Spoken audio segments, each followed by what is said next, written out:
Bueno, damos gracias a nuestro Padre por cuanto Él es bueno y para siempre es su misericordia.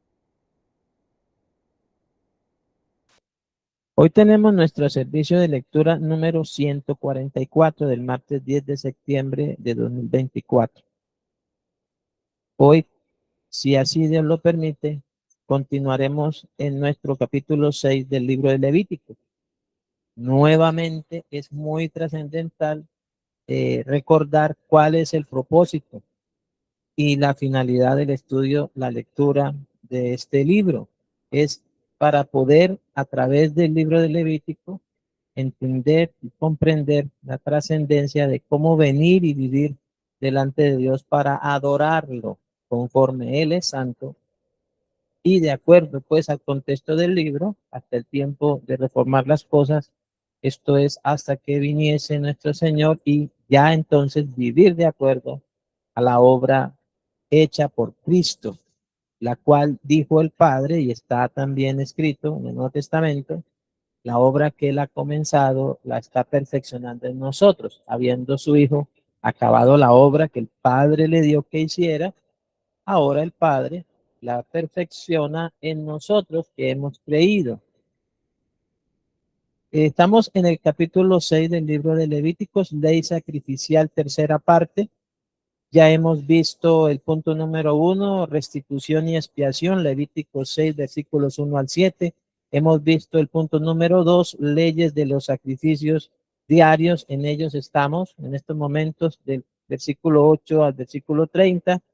De ahí hemos visto la parte A, que es la ley del holocausto, versículos 8 al 13, que pues la ley del holocausto, como también ya lo estudiamos, es la ofrenda voluntaria en la cual se manifiesta la adoración a Dios y expiación por el pecado involuntario. Hoy vamos a ver el punto B de la ley sacrificial, en este caso, la ley de la ofrenda de cereal. Usted recordará que esto lo vimos antes cuando tratamos sobre este tema únicamente. Y esto lo vamos a ver en los versículos 14 al 18 del capítulo 6 de Levítico. Esta ofrenda en particular era para recordar que Dios es quien les da todas las cosas, en ese caso a los israelitas. Ahora nosotros también sabemos que en Cristo nosotros tenemos todas las cosas. La palabra de Dios dice por el Espíritu Santo en las Sagradas Escrituras, el que no escatimó a su propio Hijo, sino que lo entregó por todos nosotros, dice que también nos dará juntamente con él todas las cosas. Y conociendo la generosidad de nuestro Padre, generosidad que ha sido primeramente manifiesta dándonos a su Hijo en sacrificio por todos nosotros, entonces ya comprenderemos la generosidad, la amplitud que Él tiene para darnos todas las cosas. Esto es, como Jesús mismo lo llamó, el sostenimiento de cada día, hablándolo así de las añadiduras, de la comida, la bebida, el vestido, como resultado de la provisión que Dios da. Ellos lo expresaban a través de las ofrendas de cereales. ¿Por qué? Porque ellos reconocían que Dios quien les bendecía la obra de sus manos y enviaba la lluvia, lluvia temprana y lluvia tardía para bendecir la tierra y la tierra fuese aprobada por Dios para producir. Entonces, de esta manera ellos presentaban esta ofrenda de cereal. Pero acá, en esta ley sacrificial, esta ley de la ofrenda de cereal va a estar más direccionada a lo que a los sacerdotes tenían que hacer. Esta es la ley de la ofrenda, dice. La ofrecerán los hijos de Aarón, ¿sí?, delante de Jehová en el altar, y tomará de ella un puñado de flor de harina de la ofrenda y de su aceite y todo el incienso que está sobre la ofrenda, y lo hará arder sobre el altar por memorial en olor grato a Jehová. Recordemos que las personas traían esa ofrenda, pero era el sacerdote Aarón quien presentaba esa ofrenda. ya señalándonos de antemano que nosotros, disponiendo el corazón para venir delante de Dios en esa gratitud para con él, reconociendo que de él son todas las cosas y él es el que nos sustenta por su gracia mediante Cristo Jesús. Entonces, ahora en Cristo nosotros presentamos nuestra vida también en gratitud delante del Padre y todas las cosas. Y recordemos que dentro de lo que es el nuevo pacto, el Nuevo Testamento, todas las cosas que se hagan de voluntad, de corazón, con el propósito de agradar a nuestro Padre, con esa fe por la cual lo podemos agradar, acercándonos a Él, entonces Él se agrada de todas las cosas que nosotros hagamos. Se agrada cuando le presentamos nuestra vida, se agrada de nuestra obediencia, se agrada de la ayuda mutua que entre los hermanos nos hacemos, como nos colaboramos mutuamente, como lo expresase el apóstol Pablo, tanto de la ayuda que recibía de las iglesias, en especial de la iglesia de los filipenses, como también la ayuda que entre los hermanos de las iglesias de Asia y se daban para la iglesia de Jerusalén y luego entre todos los hermanos. Todas esas obras eran ciertamente algo que agradaba a Dios porque se hacían dentro del entendimiento y la comprensión de que ya nuestro pecado había sido expiado y entonces podíamos hacer partícipes a otros miembros del cuerpo de Cristo y hermanos en la fe de las cosas de las cuales Dios nos daba por su gracia para nuestro mantenimiento de cada día. Esta mañana, hablando con un hermano en la fe, él tiene un proyecto, ya lo presentamos. Hace unos días me llamó, me dijo, tengo este proyecto, están involucradas otras 2 personas, quiero decirte, explicarte lo que es y cómo se va a hacer, cuándo se va a ejecutar, qué se necesita, porque esta tarde a las 2 tenemos esa reunión.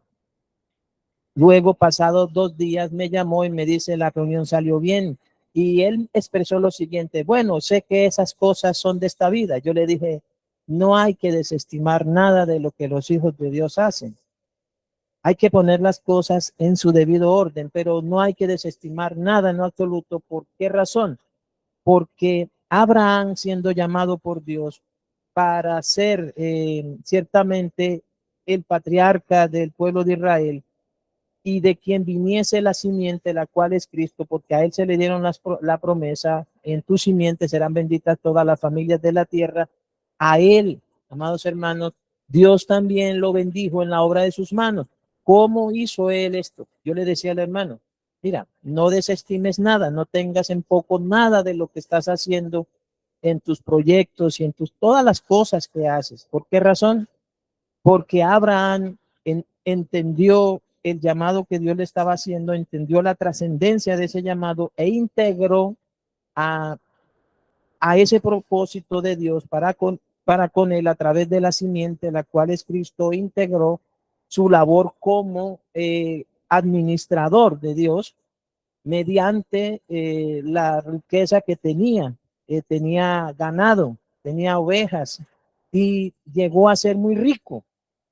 Era comerciante y también tenía muchos pastores que pastoreaban su rebaño, pero él integró esa labor que ciertamente era de esta vida, pero que entendiéndola como una oportunidad y ocasión para glorificar a Dios a través de esas cosas, él entendió que el rebaño que tenía se había multiplicado y tenía bien y era guardado y protegido porque él había entendido la necesidad que luego Jesús manifiesta, la necesidad de ser rico para con Dios, de hacer tesoros en el cielo, donde la polilla ni el orín corrompen y donde ladrones no minan ni hurtan. Entonces yo le dije al hermano, sé como Abraham y entiende también como José que si Dios nos bendice en las obras de nuestras manos es para que nosotros presentemos luego esas bendiciones delante de él para el progreso del evangelio, para que en todo esto nosotros busquemos preservar vida también, o sea, más bien que haya más predicación del evangelio, ocasión y oportunidad para predicar el evangelio. José entendió que él había sido bendecido, llevado a Egipto allí, por lo cual su vida fue de provecho y de bendición, guardada por Dios, preservada por Dios para preservar vida a mucho pueblo.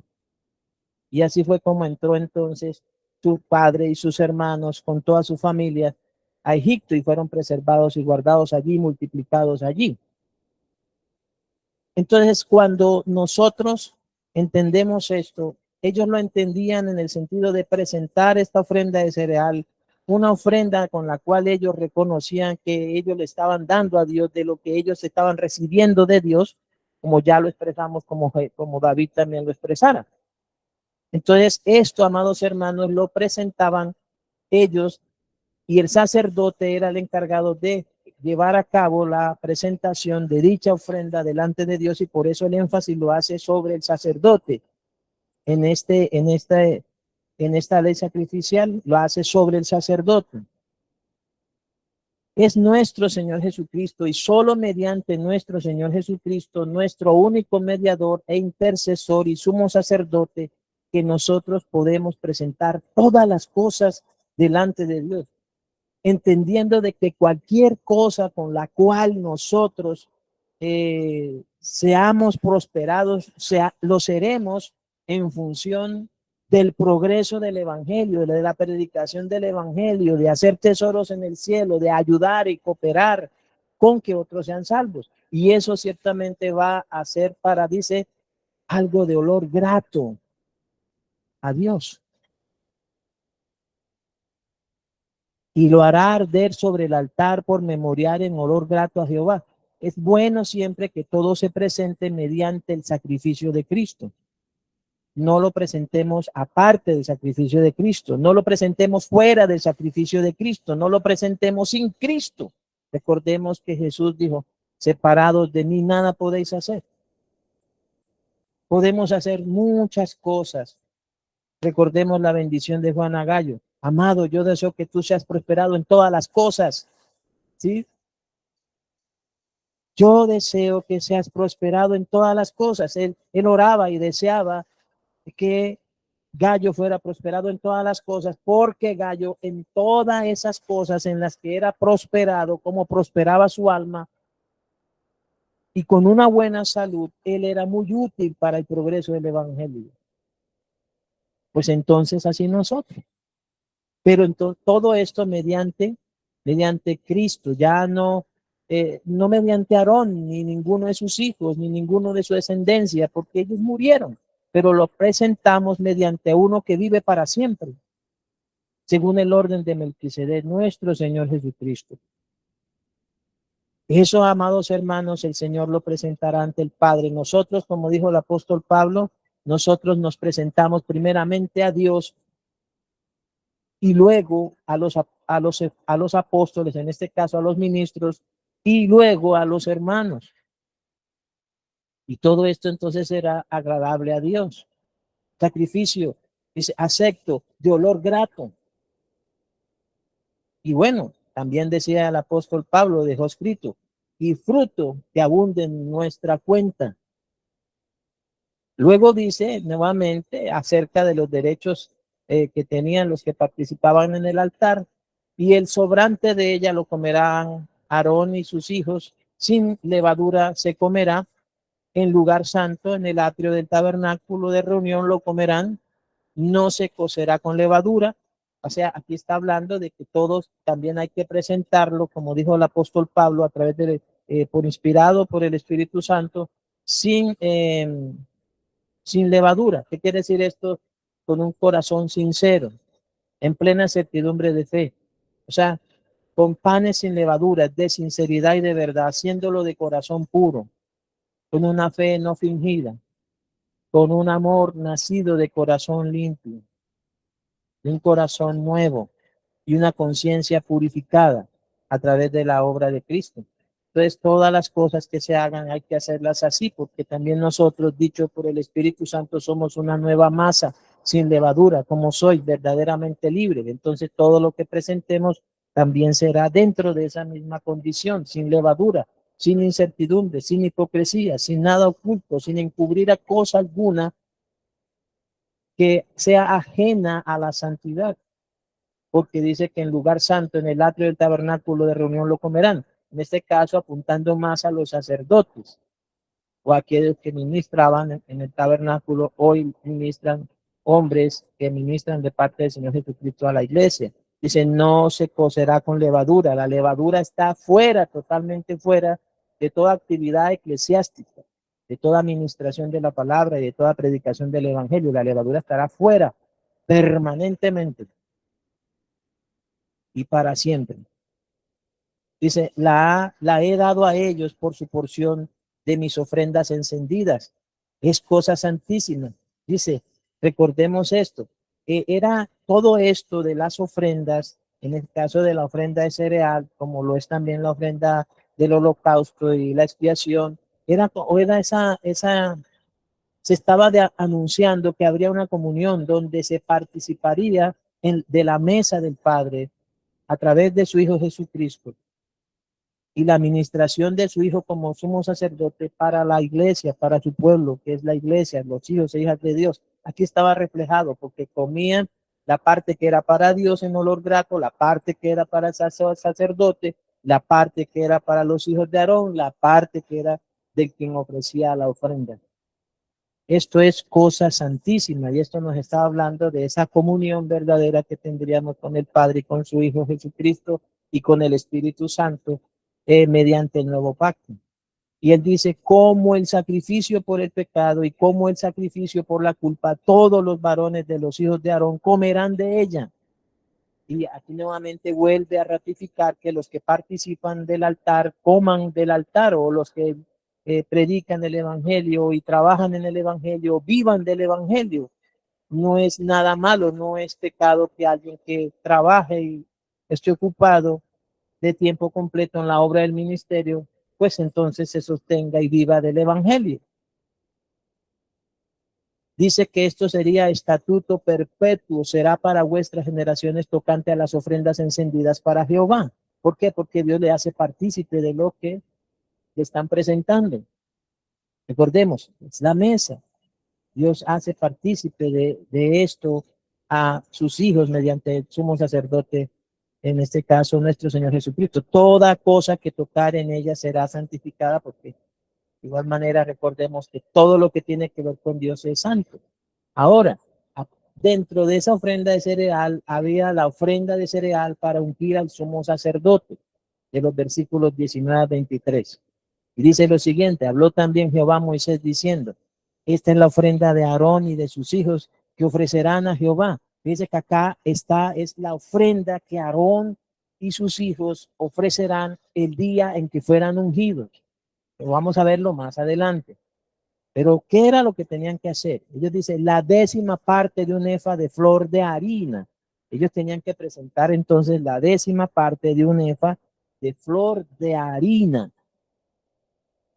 Ofrenda perpetua, la mitad a la mañana y la mitad a la tarde. En sartén se preparará con aceite, frita la traerás. Y los pedazos cocidos de la ofrenda ofrecerán en olor grato a Jehová, y el sacerdote que en lugar de Aarón fuere ungido entre sus hijos hará igual ofrenda. Ese estatuto perpetuo de Jehová, toda ella será quemada. Toda ofrenda de sacerdote será enteramente quemada. No se comerá.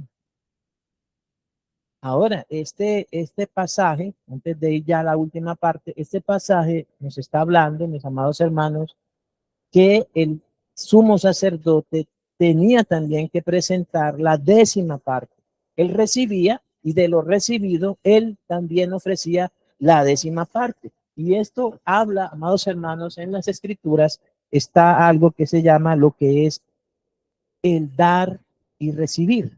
O sea, hay un dar y recibir constante. Dios nos da, nosotros recibimos, luego damos, volvemos a recibir, nuevamente damos y recibimos, y es así. Yo pues lo he llamado, yo no soy contador público ni tesorero, pero yo he llamado a eso un flujo de caja. ¿Qué quiere decir? Que es más bienaventurado dar que recibir. Y entender que la bienaventuranza consiste en dar.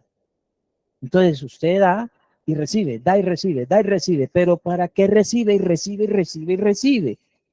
Usted recibe para que siga ese flujo de caja. No retener lo que reciba, sino que de lo que recibe, de eso da. Y aún los sacerdotes, el sumo sacerdote Aarón tenía que hacer también esto. De lo que él recibía, él también daba la 10ª parte. Nosotros los pastores, en el caso nuestro, nosotros también diezmamos de todo. Siempre que presentamos nuestros diezmos, diezmamos de nuestro salario. Y aparte de eso, yo diezmo también de toda ofrenda que me dan, de todo lo que recibo aparte del salario. Yo no digo, no, eso no, porque eso no es mi salario. No, yo no voy a diezmar eso porque eso es mío. No, sino que ciertamente yo obedezco. Yo diezmo de lo que me dan como salario de mi labor pastoral y aparte de eso, diezmo de toda ofrenda, dádiva, que de lo cual me hacen partícipes los hermanos, aparte del salario. En cualquier cosa que reciba, de eso también diezmo. ¿Por qué? Porque eso es un principio para el sacerdote. Él recibe, pero da, recibe y da, recibe y da, recibe y da, recibe y da. Y hago también, y se ha de hacer partícipe a otro de esas cosas. Eso permite que haya flujo, que llamo yo flujo de caja. O sea, nunca va a haber, ciertamente, nunca nos faltará para que sigamos dando. El temor nuestro es que falte para nuestro sustento, pero las escrituras hablan es de que nunca cerremos el corazón, nunca cerremos la mano para bendecir y para dar a aquellas personas que lo necesitan.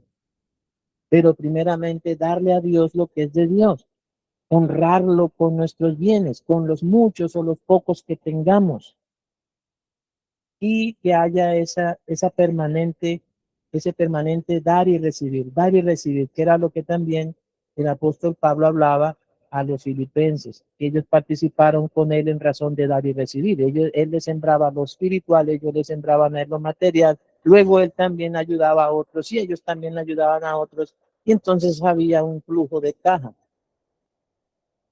Qué bueno es que nosotros obedezcamos y no retengamos más de lo que se debe. Suele pasar que muchas veces el que menos tiene es el que más da. Recordemos lo de la ofrenda de la viuda. Dice, y el sacerdote que en lugar de Aarón fuera ungido de entre sus hijos hará igual ofrenda.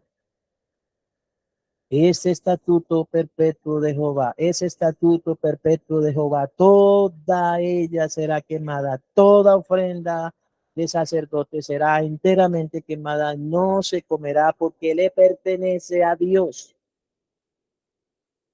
Ahora, vamos a la ley del sacrificio expiatorio, versículos 24 al 30, para ya ir terminando el capítulo 6.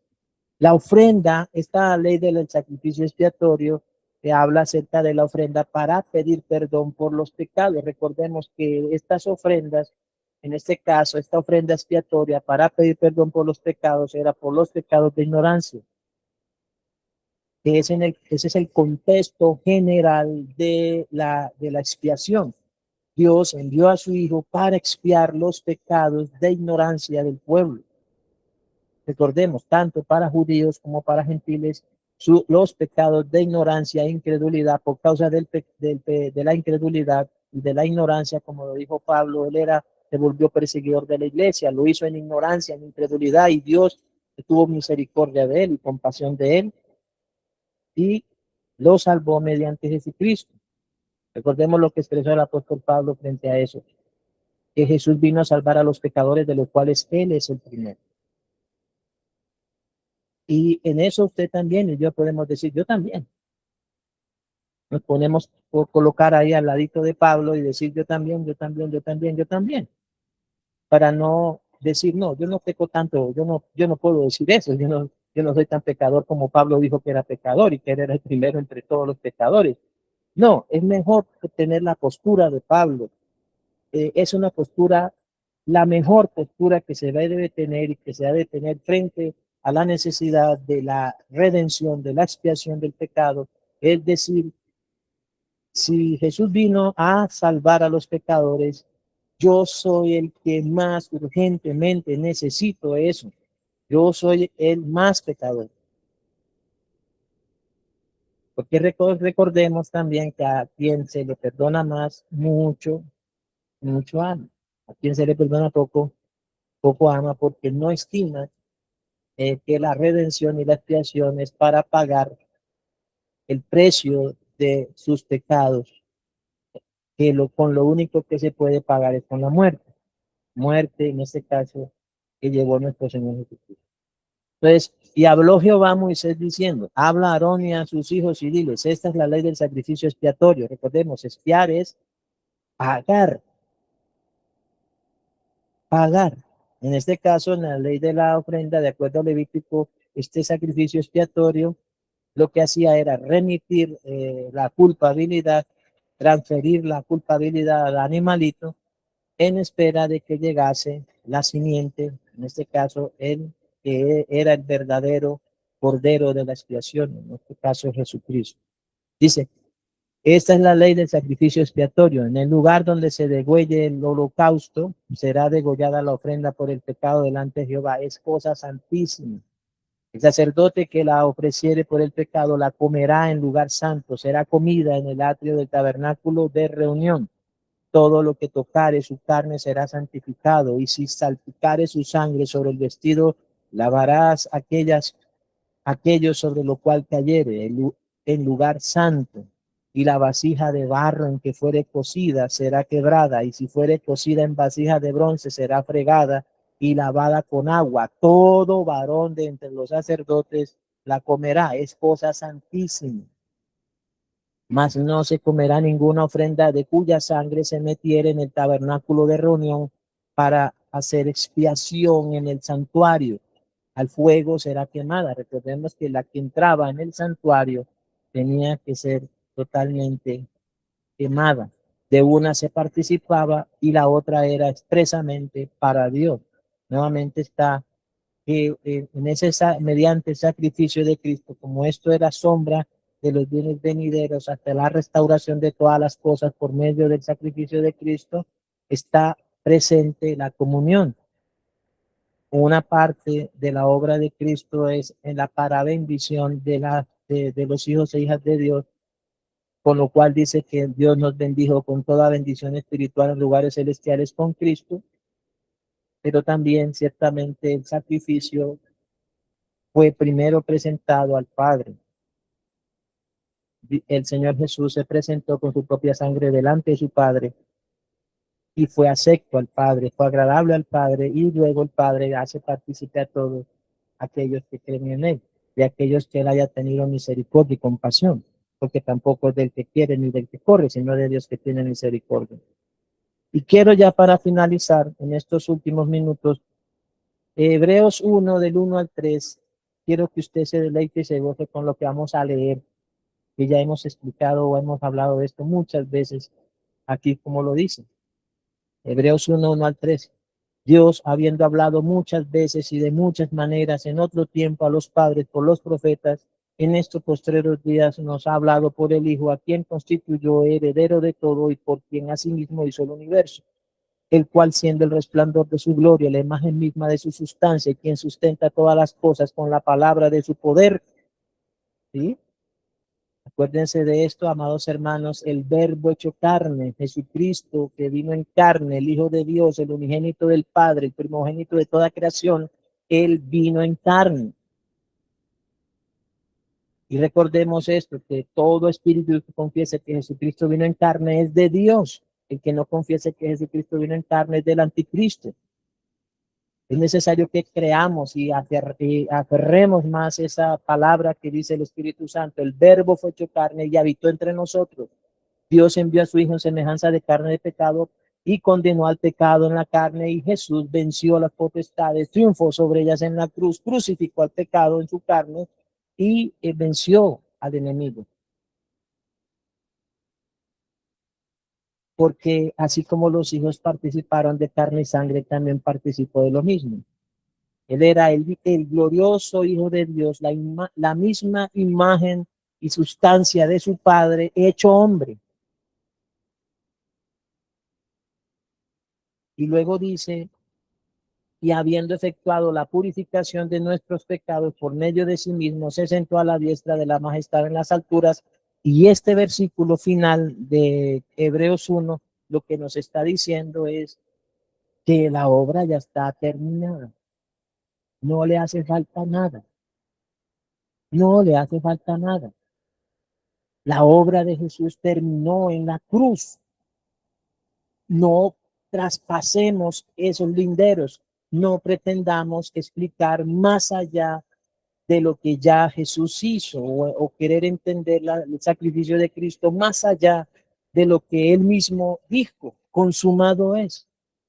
Y aquí nuevamente el Espíritu Santo nos está diciendo que debido a que él terminó la obra, cuando le dijo al Padre, he acabado la obra que me diste que hiciera, el Padre lo sentó a su diestra. Ya él no va a hacer más. Él no va a hacer más allá de lo que ya hizo en la cruz. La obra ya está terminada.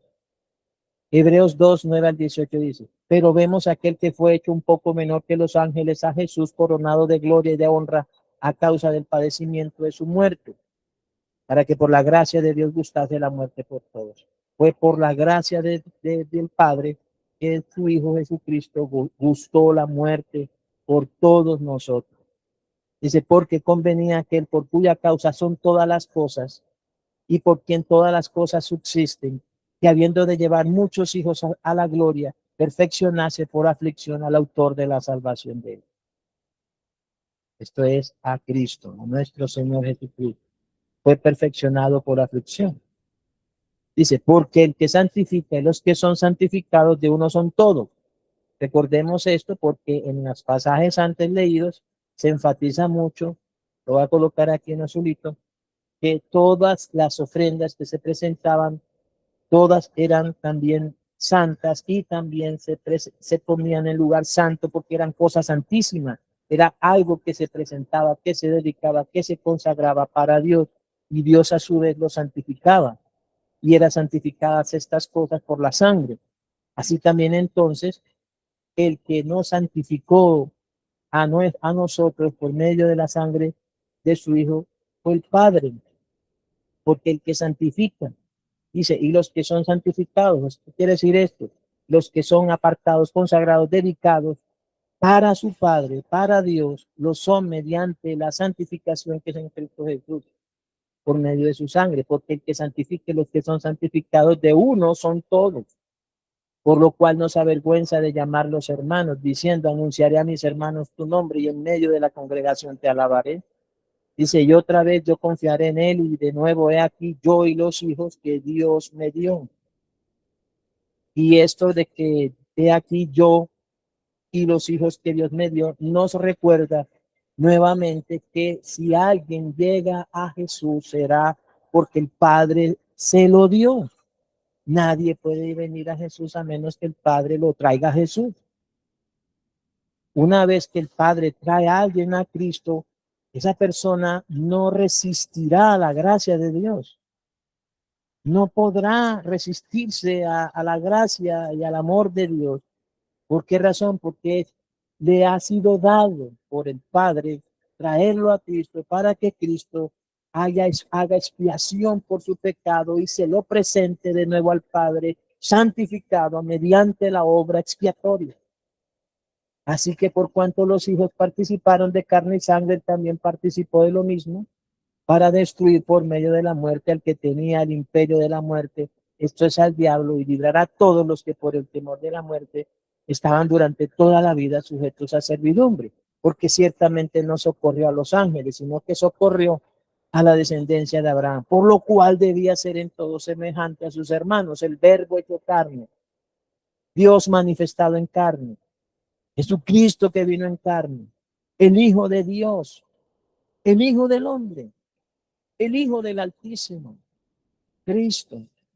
Dice, por lo cual debía ser en todo semejante a sus hermanos, para venir a ser misericordioso y fiel sumo sacerdote en lo que a Dios se refiere, para expiar los pecados del pueblo. Como era el oficio de los sacerdotes, del sumo sacerdote Aarón y de sus hijos, pues eso apuntaba y señalaba e indicaba que Dios enviaría a su hijo para que él fuese el sumo sacerdote según el orden de Melquisedec, que presentara un solo sacrificio para siempre, para expiar los pecados del pueblo. Oremos.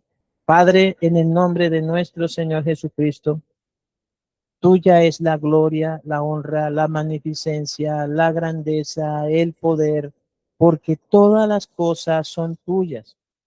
Todo, Señor, subsiste porque tú lo creaste, porque tú eres Padre Santo, quien creó todas las cosas y todas las cosas por tu mano fueron creadas.